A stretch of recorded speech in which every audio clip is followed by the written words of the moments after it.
Okay, we'll start the webinar now. Hi everyone, welcome to the free webinar on CAD repair for CFD simulation organized by LearnCAX. LearnCAX is an initiative, education initiative by Center for Computational Technologies. Here is the roadmap for today's webinar. So first we'll start with a welcome note and a small introduction about LearnCAX. Then we'll move ahead with the webinar topic, CAD-Cleanup. And at the end of the webinar, we'll have a small demonstration to understand how to do CAD cleanup or CAD repairing using ANSYS ICEM CFD as a preprocessor. Okay, and at the final stages, we will try to resolve all your queries regarding the CAD cleanup process. And before we close, we would provide more information about the courses and other services which LearnCAX provides to the engineers across the world. So before we start, we would like to thank you for registering for this free webinar and giving us the opportunity to share our knowledge on CAD repairing with you. And once again, I welcome you to the 10th webinar in the series of free webinar organized by LearnCAX. LearnCAX is an online education initiative taken by Center for Computational Technologies Private Limited with a goal of being a part of every engineer's life. Okay, here is the outline for today's presentation. First, we'll start with CAD cleanup and CAD repair. We'll start asking questions like what is CAD repair or what is CAD cleanup, where it exactly comes into picture, and why we need CAD repair or CAD cleanup. So once we are comfortable with the terms like CAD repairing and CAD cleanup, then we'll discuss more on computational domain. And in this discussion, we'll come to know what is the target or what is the aim behind CAD cleanup or what you can expect out of CAD cleanup. So once that is done, then we'll move ahead and see what are the steps involved in CAD repair. So I have discretized like CAD repairing work into 4 different stages, and almost all CAD repair work will come under any one of these steps. So and then we'll go ahead and see some tips and tricks or something like best practices followed in the industry, which will come handy for you while doing your own project. So, and before we end the session, we will have a small demonstration using ANSYS ICEM CFD, and we'll try to demo how to do a CAD repair for a imported CAD model of a catalytic converter. Okay, so we'll start asking these questions: what, where, and why. First question I would like to deal with is where does the CAD repair comes into picture in the whole CFD analysis. If I see the whole CFD process, I'm seeing it as a 3-step process. First one is pre-processing, second is the solving, and third and final one is the post-processing. Pre-processing is nothing but dealing with geometry and creating mesh on the geometries. Once the mesh is done in the preprocessor, it is taken to the solver where the fluid mechanics equations are solved on the mesh based on the boundary conditions applied and the numerical schemes which we select. And it is an iterative process. So once the solution is converged, the results are taken to post-processor to get a better understanding of the flow field or to understand the flow characteristics using with the help of color plots or contour plots or vector plots and streamlines and path lines and some graphs. So coming back to the question, where does CAD repair exactly fits? So as we see, CAD repair comes under pre-processing. Okay, now let's take or view an example of see an example of pre-processing steps involved in a CFD analysis. I have taken an example of engine, and my objective here is to do a cold flow analysis. When I say cold flow analysis, there is no heat transfer taking place. I'm interested in the flow path. Is there any swirl motion and inside the engine? So that is the main objective behind this. And suppose for this problem definition, if I want to create a mesh on the engine, like for the engine, so these are the pre-processing steps involved in creating a mesh. You can see first 4 steps mentioned here comes under CAD cleanup, and the last 2 comes under meshing. So if I take this as an example, and from my observation and experience, I can say more than 50% of time spent on pre-processing goes for CAD cleanup. And a well-planned CAD cleanup or a well-cleaned CAD model will reduce the effort of effort in meshing. Okay, so now we know where the CAD cleanup comes into picture in the CFD analysis. But now we'll try to answer what is CAD cleanup. So in simple words, CAD cleanup is nothing but making your CAD model ready for meshing. That's it. But the question is why? Why we need to do some operation on the CAD model? Why can't we use the raw CAD model which we model using CAD modeling softwares and which we import into preprocessor? Why can't we use the CAD model directly for meshing?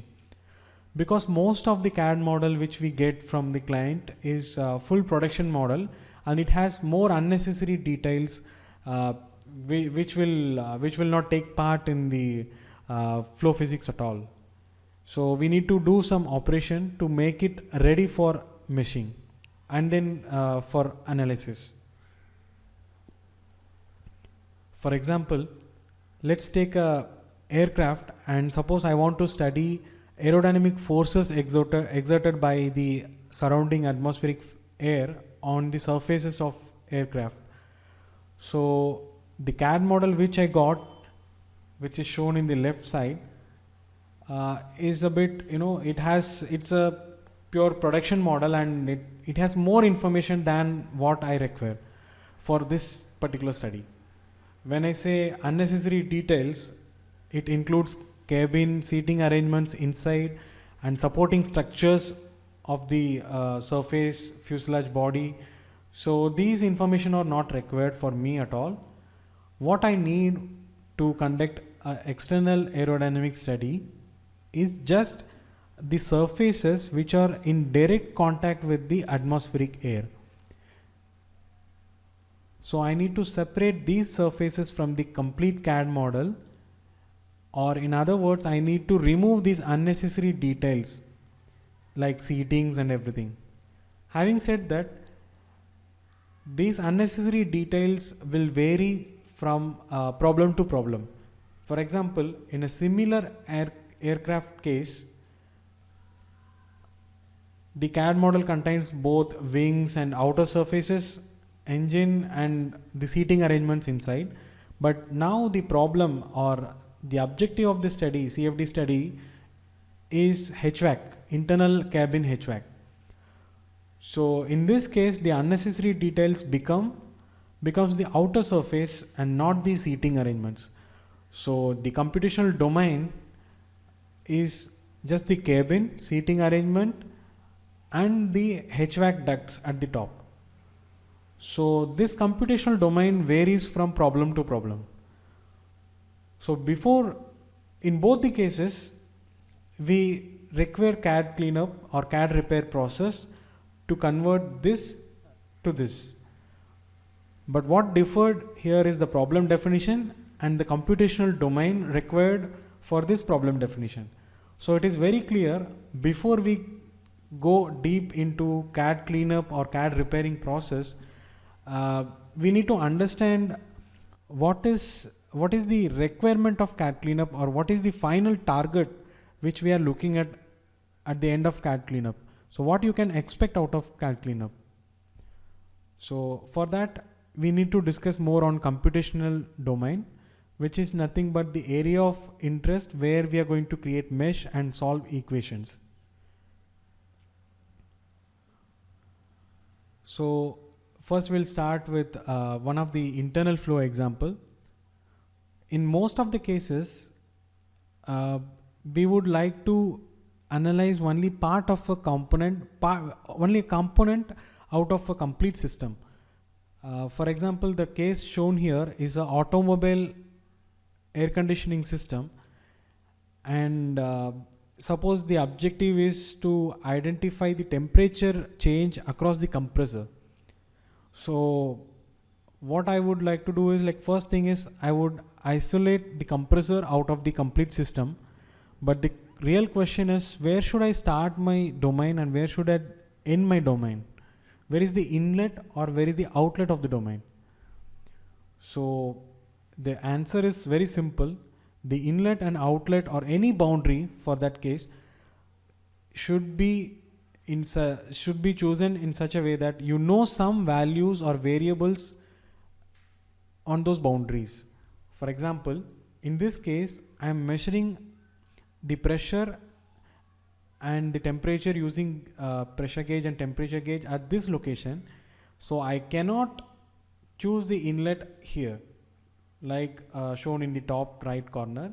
This is wrong, because at this location of inlet, I don't need pressure. I don't know the pressure or temperature or any value at that location. So the known values are available at this location, so which is shown below, and this is correct. So whenever you choose your boundary, you should make sure you know some variable or values at that boundary, fixed values at the boundary.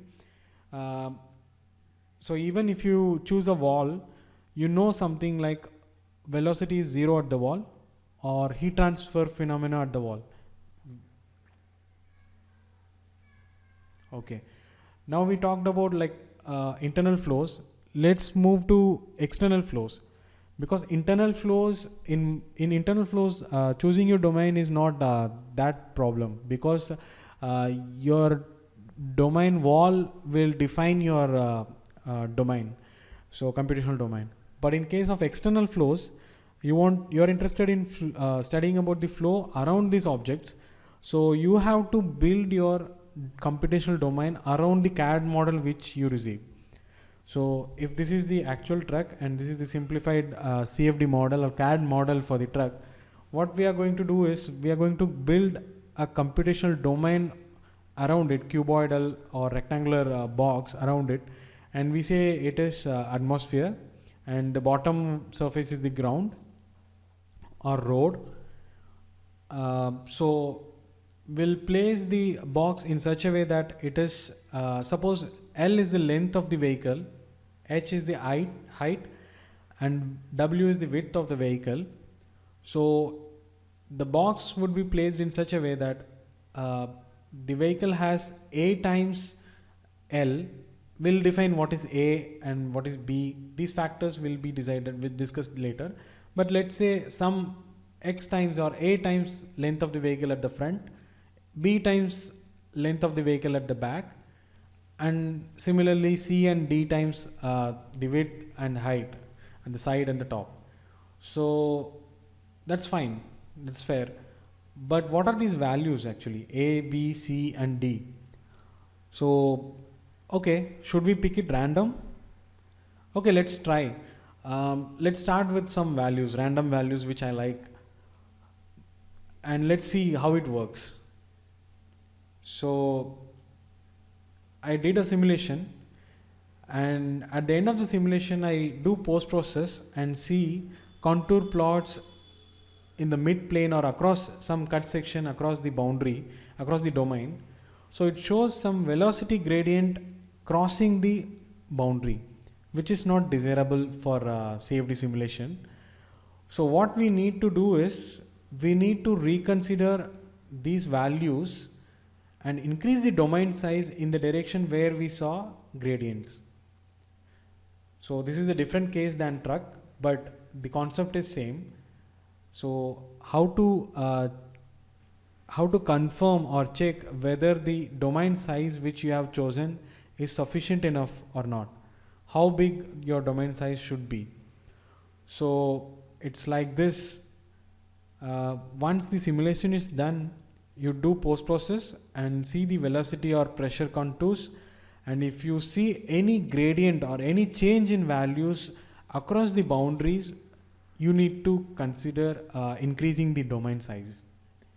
But is it the way it has to be always? Not necessarily. You don't have to do a trial and error. You start with some values and you check with the simulation, and if it is not sufficient enough, again you are going to increase it. So what to do? What generally people do is take reference from Ahmed body. So in automobile industry, this is a standard reference which we refer for any validation. It's a standard validation case. Ahmed body is nothing but a fixed shape for which experimental results are available, and a computational model is developed and validated with those results. And based on these observations and experience, people have come up with some thumb rule, something like 2 times the length of the vehicle at the front and 5 times the length of the vehicle at the back. So this works pretty good for almost all the cases, but still I would suggest you start with this, but always you check this velocity gradient or pressure gradient across the boundary. If you see some gradients or changes across the boundary, please consider increasing the boundary size, domain size in that direction. Okay, this was about domain size, but what about the domain shape? Does it need to be always rectangular, cuboid or something? No, not necessary. It can be of any shape. It's just representing atmosphere around the object, moving object. So you can have any shape, sphere or semi-spherical at the front and cylindrical at the back. So domain shape is not an issue. Only concern is the size of the domain.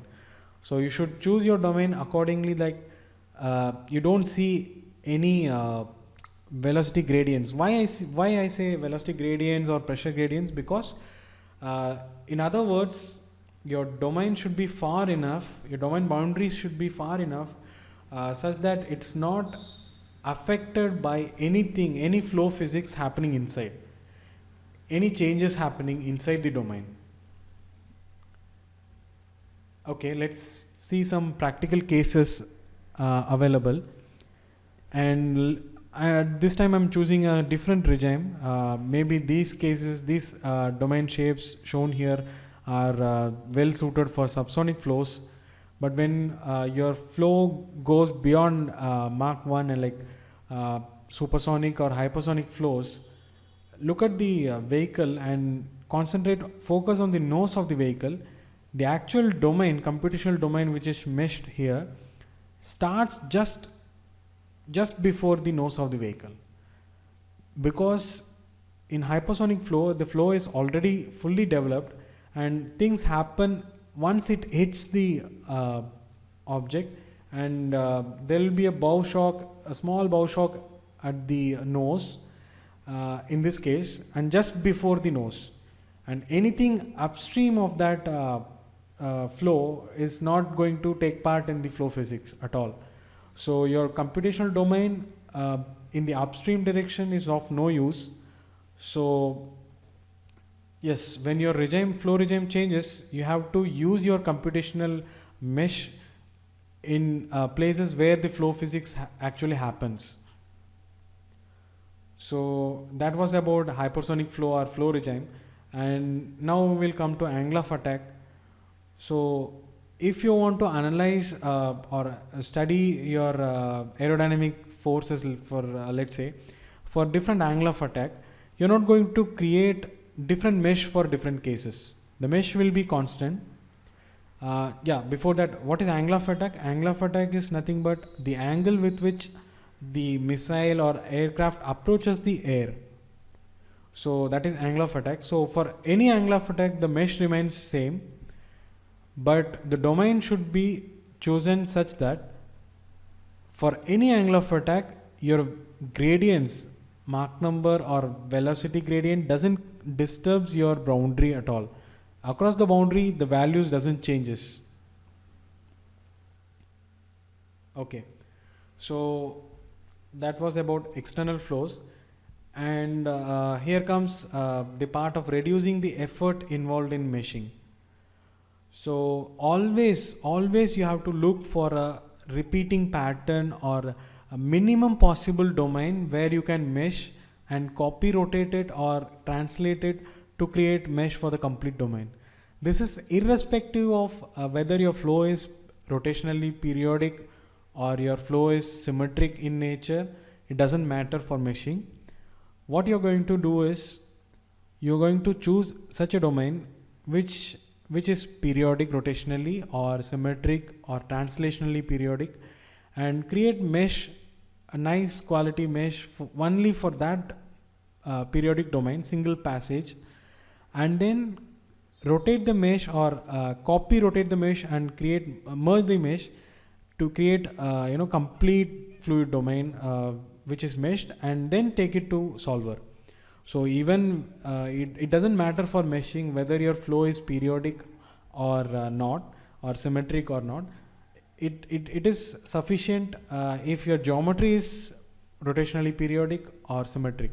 So always look for the minimum possible domain where you can create a mesh, and you have a choice. If your flow is periodic, you can translate or transfer only that particular mesh, or if your flow is not periodic, you have to rotate it and create a complete mesh for the complete domain and take it to the solver.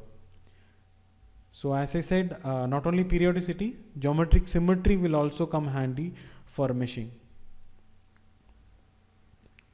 Okay, now till now whatever examples we saw, it was like external flows, either it was external flow or internal flow.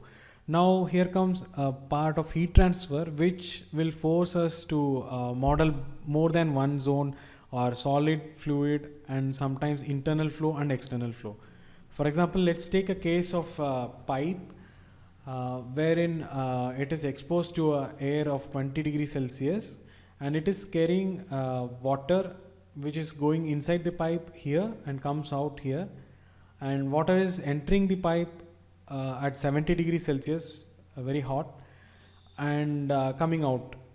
So here, as soon as I understood the problem, the question I would ask the client is the pipe insulated? If the client says yes, then there is no heat transfer taking place. So it's an isothermal flow, and only pressure drop is of interest. So the computational domain in that case becomes only the fluid domain, and no solid comes into picture except the inner diameter wall which bounds the flow.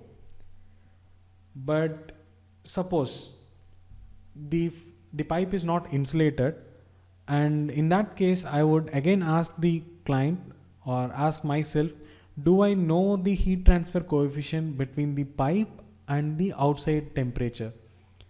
So for that diameter of pipe, circular pipe, do I have empirical calculations or experiment data available so that I can calculate the HTC value or heat flux across that pipe for that delta T?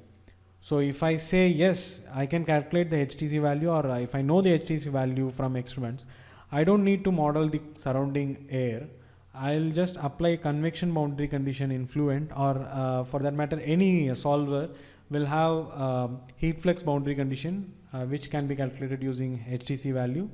So you can apply those boundary conditions on the wall. So I don't need to model the surrounding air at all. So I'll model the inside fluid for forced convection and the solid thickness for conduction.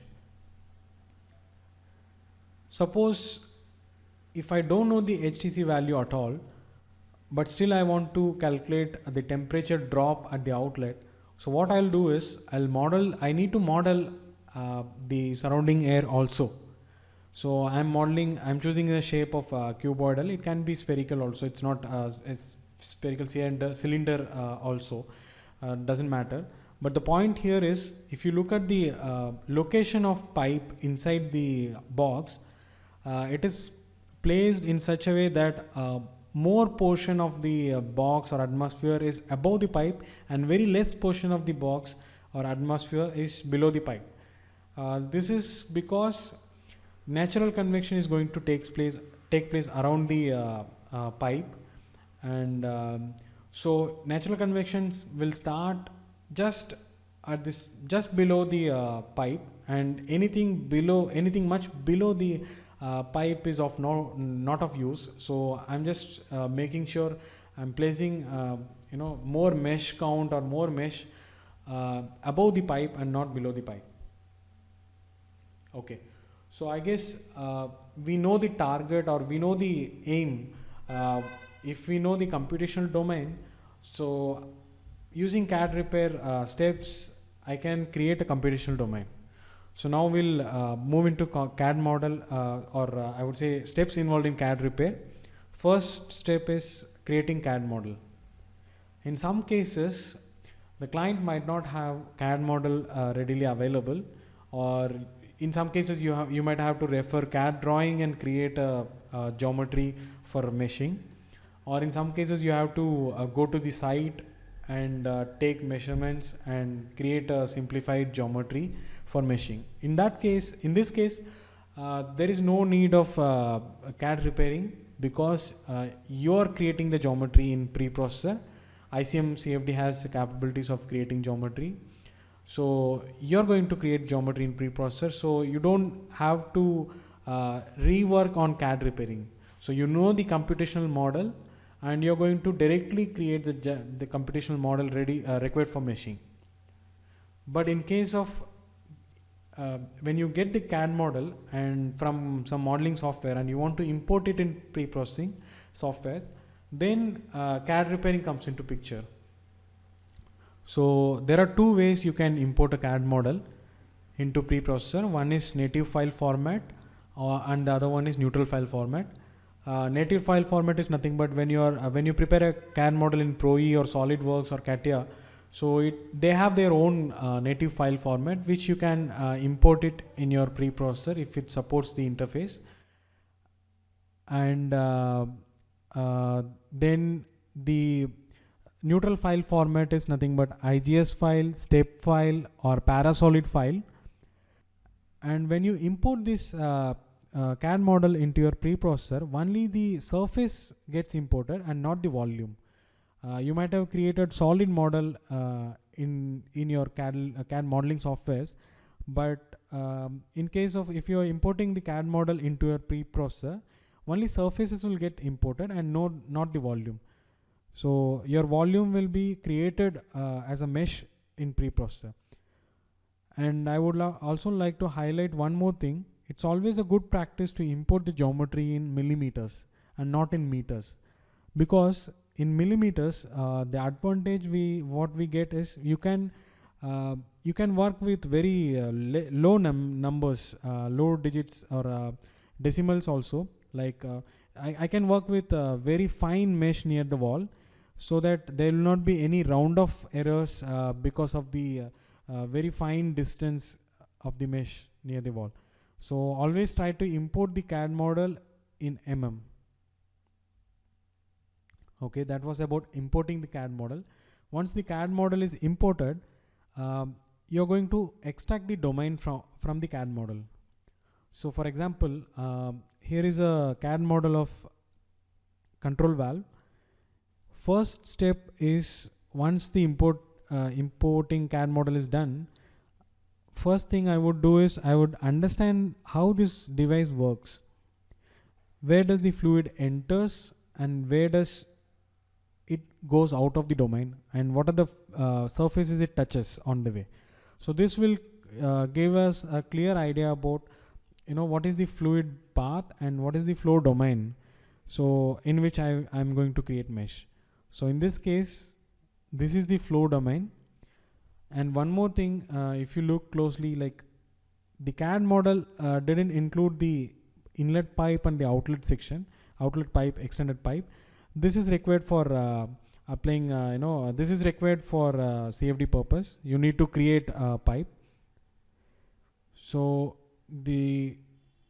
just to summarize, like if I get a CAD model, first I'll try to understand the working of the device, which will help me to visualize what is the fluid zone. Another example is like a double volute pump, which includes some solid surfaces and motor casing and motor which is running the pump blades and everything. So in this case, I'll just keep removing unwanted solid zone and keep the fluid zone or wet surfaces. Wet surface is nothing but the surfaces which are exposed directly to the working fluid. So that's about fluid domain extraction. Here is another example of intake manifold.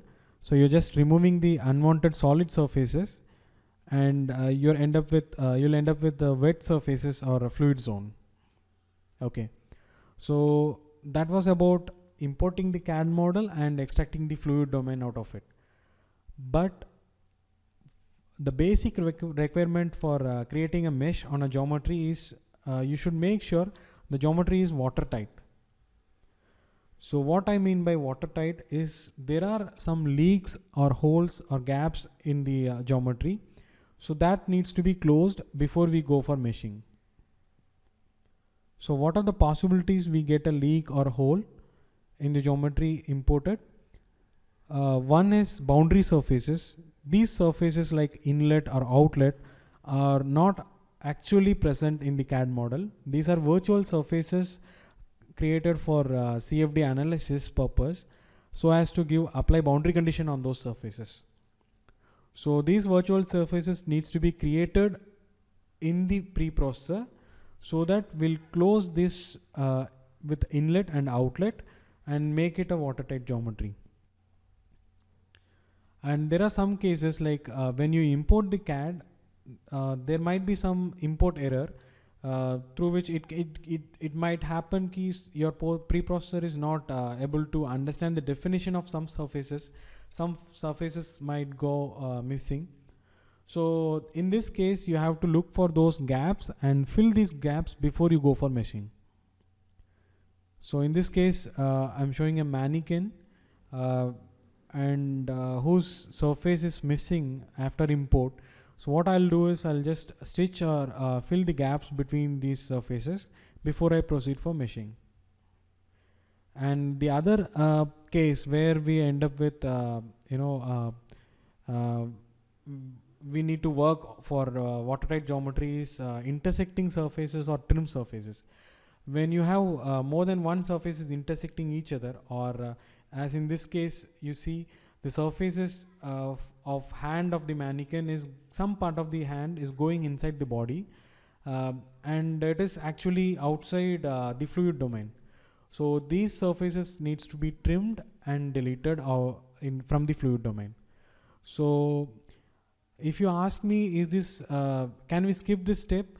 Yes, in ICM CFD it has a very good algorithm of patch independent surface meshing, with a clever specification of proper body point or material point, we can avoid this step, which is time consuming. So we can avoid this step, but still I would suggest you to do the trimming and keep a complete model ready for meshing. Okay, till now we have seen importing the CAD model, extracting the fluid domain or necessary surfaces, and deleting the unwanted surfaces, and then closing the gaps or leaks to make it watertight. So let's apply what till now whatever we have understood. Let's apply it on a practical case. Let's say I want to do an external aerodynamic study of an aircraft, and I got a CAD model like this, something like this shown here. It includes the landing gear and other wheels and other turbine blades, including stator blade and rotor blade. So these details are too much for aerodynamic study, which are not necessary for aerodynamic studies at all. So when given a CAD model like this for external aerodynamic study, what I'm going to do is I'm just going to remove all unwanted surface and keep this. So in other words, it's like you import a CAD model, remove all unnecessary details like engine blades or nacelle region and landing gear, and you come up like you'll end up with something like this. But this is not the end of CAD cleanup, because you need to close the gaps created because of removing the unwanted surfaces. You have to create a cap at the entrance of nacelle region, engine region. So these gaps needs to be filled, which will make it watertight. And after that, because this is an external study, you have to build a computational domain around it. Okay. So we are at the last step of CAD repairing, which is approximating geometry. Why we need approximation in the geometry? Because to avoid or to avoid complexities in the meshing, or to decrease the mesh count. But when I say approximating the geometry, it doesn't mean approximating the result. Your approximations should be in such a way that it is not changing the result at all. It has very negligible effect on the flow physics. So what are the general approximations we do in the geometry? The imported CAD model will always have some chamfers, fillets, bolts, nuts, washers, threads. For that matter, like threads will create more complexity in the mesh, and some small holes and gaps and small steps, and some measuring probe provisions, and lettering and code of the product code imprinted on the surfaces. So these details are not necessary for meshing, which will include more complexity in the meshing, and also it's not going to play a vital role, or it's not going to play in the flow physics at all. So these can be approximated. One such example is shown here. So on the left side, it is the actual geometry of control valve, plug or stem. So it has a nut and a probe provision to measuring probe so this thing can be simplified in this way. I don't need these chamfers or nut. Even I can even much simplify by modeling it as a straight surface also. It's possible, because this is not going to affect the result at all, and it's going to save some time and effort in the meshing. So another such example is like if there is a very small gap, thin gap between surfaces, those gaps can be filled in. But again, I would like to highlight, whatever approximations you are making, you need to communicate it to the client. But in some cases, if it is your own project, you need to take care or make sure that approximation is not affecting your result at all. So a very wrong approximation will end up in modeling error. So you need to take care, ensure your approximation has negligible effect on the flow physics. So here is one such problem which we face often, very often, point surface contact. So for example, car parked on road, or running on road. So the wheels touches the surface, and there is a surface contact, and it creates a very small angle between two surfaces. And this is not desirable for any measure, because the quality of mesh which you'll get while filling up this small gap is very bad. So what generally we used to follow is either you trim some of the portion of the wheel and lower it down, or you can add some surfaces so that you'll avoid those very sharp angles. So I would prefer the second way, adding surfaces and not trimming the wheel. So this will help me in even rotating the prism mesh.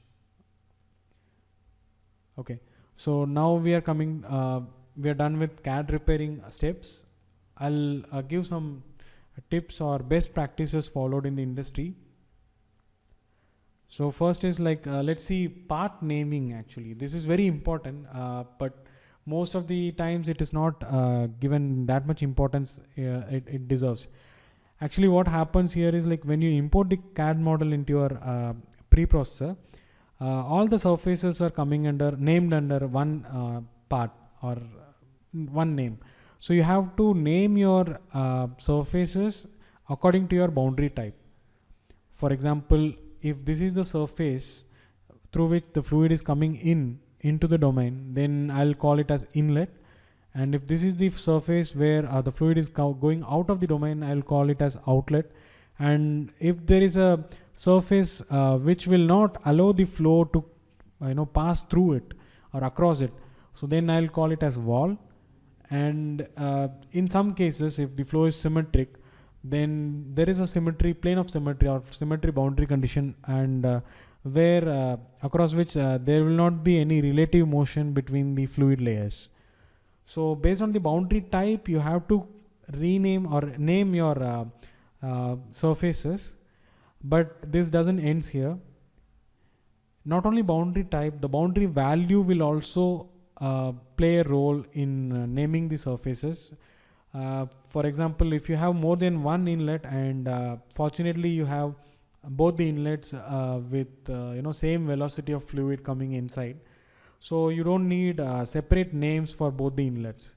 But what if one of the inlet has a very different velocity value than the other? Then in that case, it is compulsory that you have to have two different names for both the inlets. So yeah, not only boundary type, but also the boundary condition or the value, flow condition, will also force you to make different names, create different parts. And not only that, not only the boundary condition or the boundary type, in some cases for post-processing purpose, you have to create new parts. For example, I'll like to take the same case of an external flow around, like for aerodynamics forces study. So in this case, if I keep only one part name called wall, because boundary type is same and the velocity on the wall or boundary flow condition are same, wall is 0, so the velocity of the velocity on the wall is 0. So I can keep the boundary conditions and the boundary types are same, so I can keep only one name for the complete surfaces of the aircraft. But it's not advisable, because at the later stage after simulation, suppose you want to calculate the aerodynamic forces. For example, if you want to know the drag on surfaces, with this setup of only one name, you'll get the complete net drag force acting on the surface, average drag force acting on the surface. But suppose you want to calculate drag, contribution of wing in creating drag. So how will I isolate these values? How will I get these values? So for that purpose, you should name your surfaces at the start of the pre-processing itself into different names, like wing, fuselage, nose, nacelle, and tail plane maybe, so that after simulation in the post processor, it will be very helpful. In this case, you can easily find out drag on a wing and drag on a nose, etc. So for post processing purpose, I need to create part name. And the last suggestion is like something like your post processor might not be able to might not be capable of creating cut planes which is aligned with the geometry. If your geometry is very straightforward, you might if it is aligned with one of the Cartesian coordinate, then it's very easy to create a cut plane to plot vectors or colors on it, contours on it.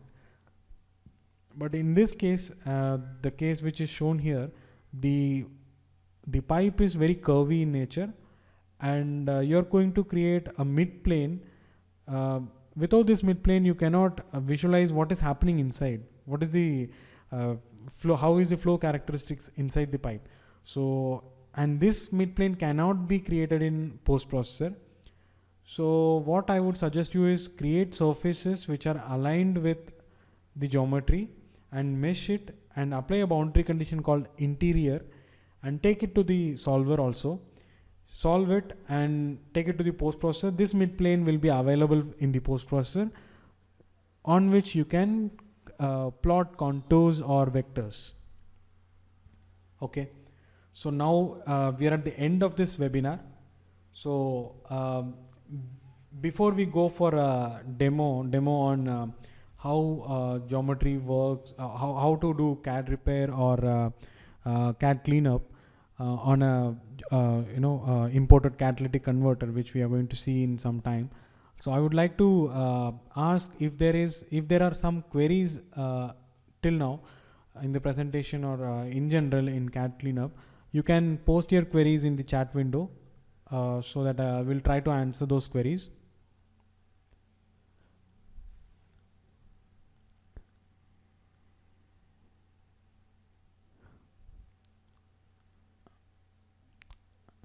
You can post your queries in the chat window. Till the time, I'll just stop sharing the presentation, and I'll come up with, I'll get back to you with a demo.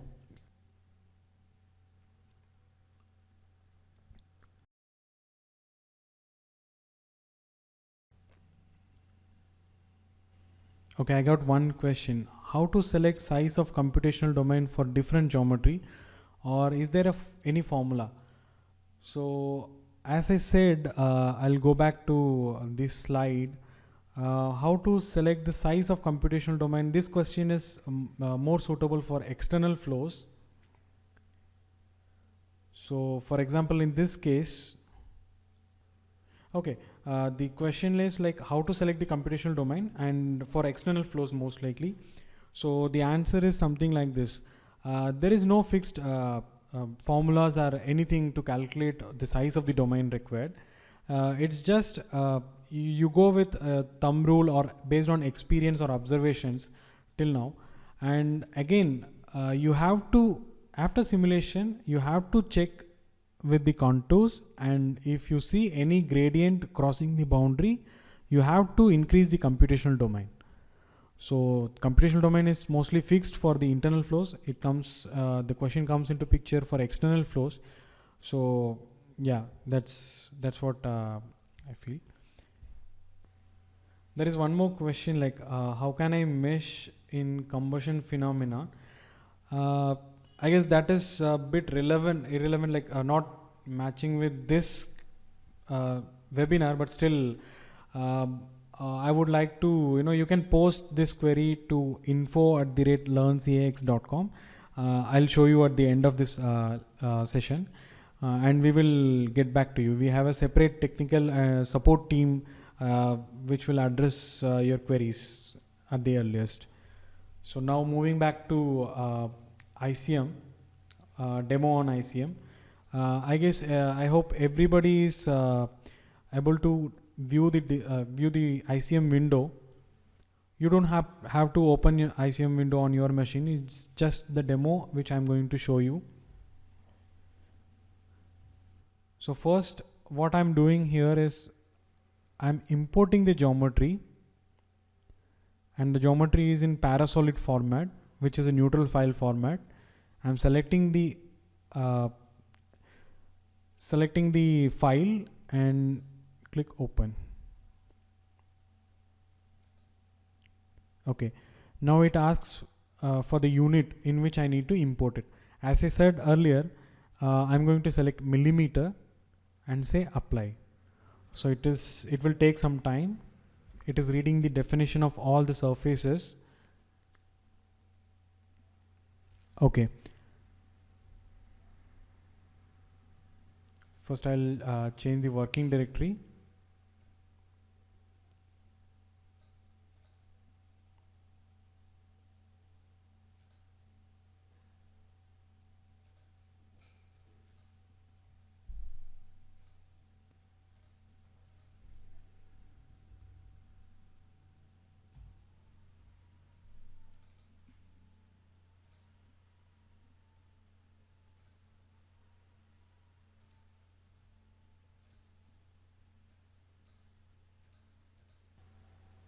Okay, yeah, we are back now, and we were importing the geometry into ICM.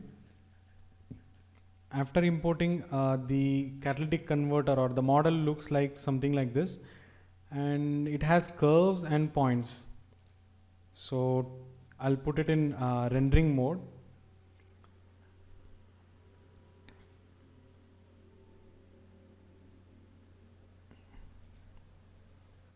I hope the ICM is visible now. So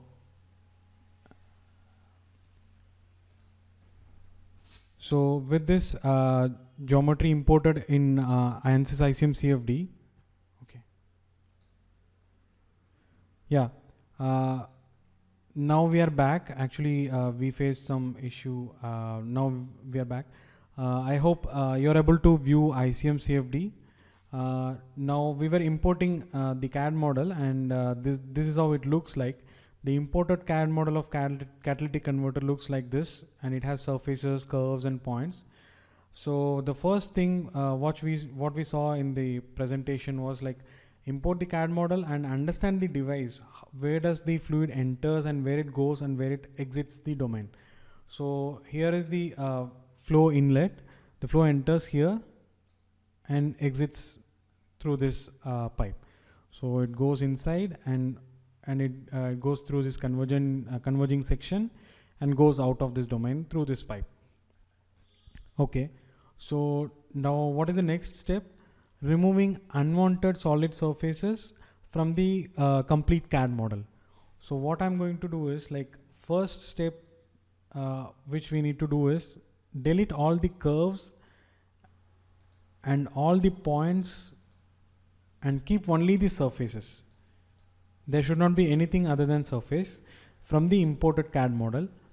So now I'll create a part, separate part, and let's name it as solid surface, and start including direct contact with the working fluid.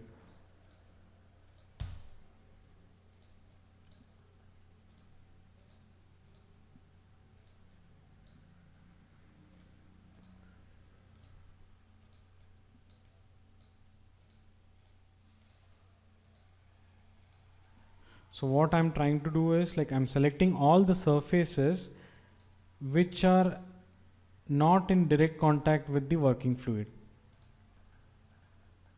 So if you see, there is still more to go, but these are the surfaces which are not in contact with, these are the external surfaces which will not contribute for flow physics. So in this case, I'm going to add more surfaces to this part.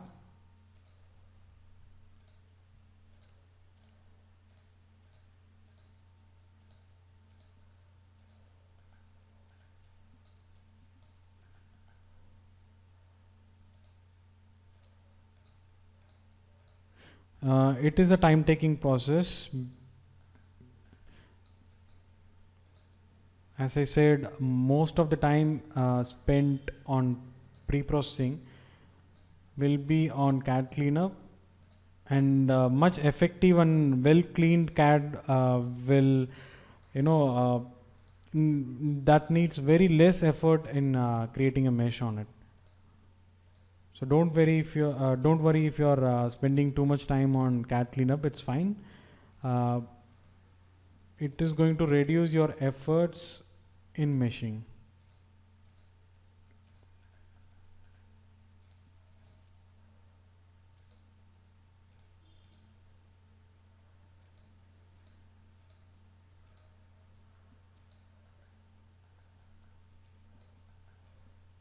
And finally, we are reaching the end of this process.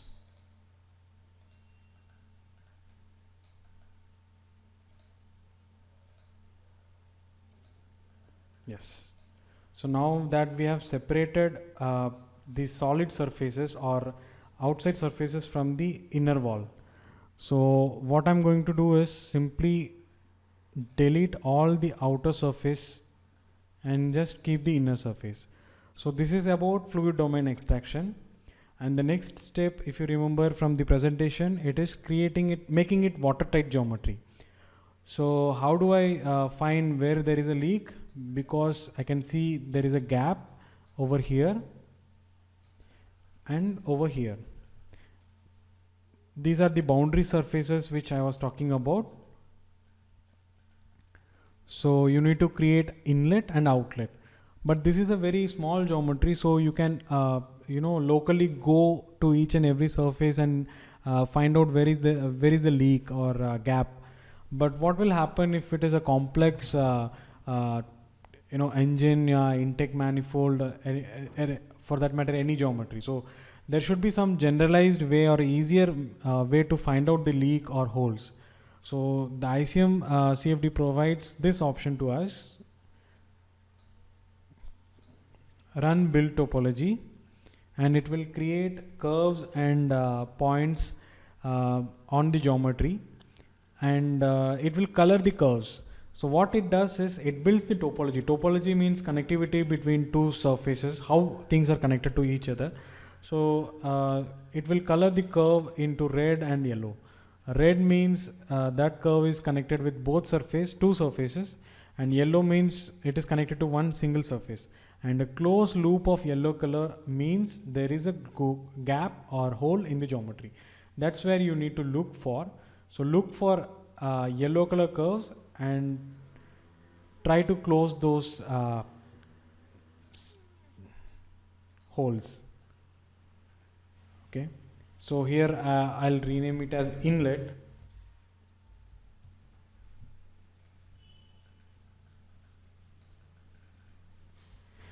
And again there is one more hole which is like outlet.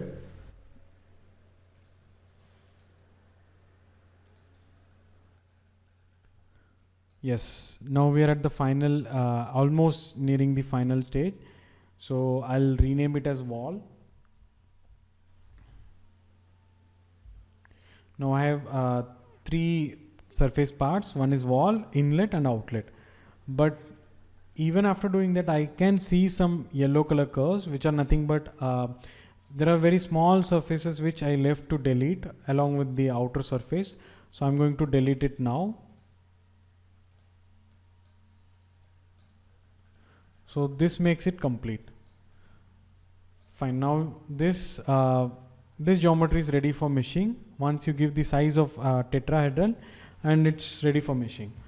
But this looks to be very tedious and very time taking or effort demanding work. So you have to create a part and select each and every surface of external wall, and put it into a separate part, delete it, and create fluid domain extraction. So this is really time taking. What the smarter way of doing it is, I'll just show you. Again, I'm opening the same old CAD model which had both inner and outer surfaces.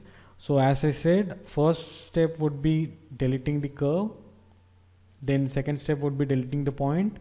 Now what I'll do is I'll do one build topology on this geometry. Then just watch carefully. I'm going to delete two surfaces, and by doing that I'm going to disconnect the connection or delete the connection between inner wall and the outer wall. In this case, these are the two, 1,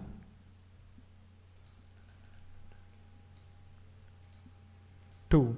So these are the two surfaces which, by deleting it, I'm going to create a gap in connection between the inner and the outer wall.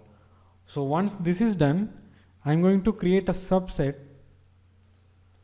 Subset is a beautiful option given in ICM, and you can use it smartly to reduce your efforts. So what it does is it select any one of the surface, surface from the outer wall, not from the inner wall. So you switch off all the other surfaces and make your subset visible, and right click on subset and create modify Then you can add some surfaces onto that subset using method all attached. So what it does is it creates or adds the surfaces which are attached to it into this subset. So which means because we have removed the connecting surfaces between the inner wall and the outer wall, now it includes all the external surface which are attached to it. So now I'm going to simply delete it and just keep the inner wall. So I can rename it as wall, and the rest of the procedure is same. You create inlet and outlet. So this is one way of or smarter way of doing things.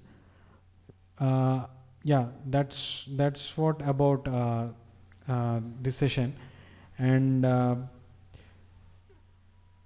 coming back to the presentation, okay. We saw some demo of how to use ICM CFD wisely or efficiently to reduce the effort of CAD repairing. So that's what about CAD cleanup. Now I'm going to give a short information about Learn CAX and what it does, what are the courses offered by Learn CAX. So we are into training both CFD and CAD softwares, CAD development and CFD softwares, and we are more into online education, which is like providing more flexibility to learn from anywhere in the world. So no need of boring classroom training or rigid or fixed constrained space, and you can have flexibility in timing and learning wherever you want and whenever you want. And these are the courses offered by Learn CAX currently. And for people who are interested in ICM CFD, learning ICM CFD, I would suggest this course. These are the paid courses, but recently we have started some offline free courses launched on our website. You can visit our website www.learncax.com, and you can sign up for free courses. Like we have launched aerodynamics course, we have launched GD&T, Introduction to SolidWorks, and Scilab course. So much more to come in the list. So just keep checking the course list. And we post blogs through social media. So just stay connected to us with social media. And for any queries, not only regarding CAD cleanup, for any queries you can post us to mail us to info@learncax.com. As I said, we have a dedicated support team which will effectively, at the earliest, will turn back to you addressing your queries. So that's it from my side. Thank you for listening. I hope you enjoyed the presentation and it was very useful to you. So looking forward to we expect you to be engaged for further webinars also. So thanks a lot. There is one interesting query from one of the participant. He's asking, how does interface between CAD model and meshing, I guess it's a typo error, meshing is done. You don't have to create interface between these two. You just the meshing algorithm will take care of things. You just provide the CAD model, and what happens is the mesh is created, the meshing nodes are created on the geometry. So it is in a way connected, but it doesn't, you can separate the geometry later also. So there is no need like interface between CAD model and the meshing. So the given geometry itself becomes a CAD model. I hope I have answered the question to some level. Okay, thanks for your feedback. Yeah, have a nice day.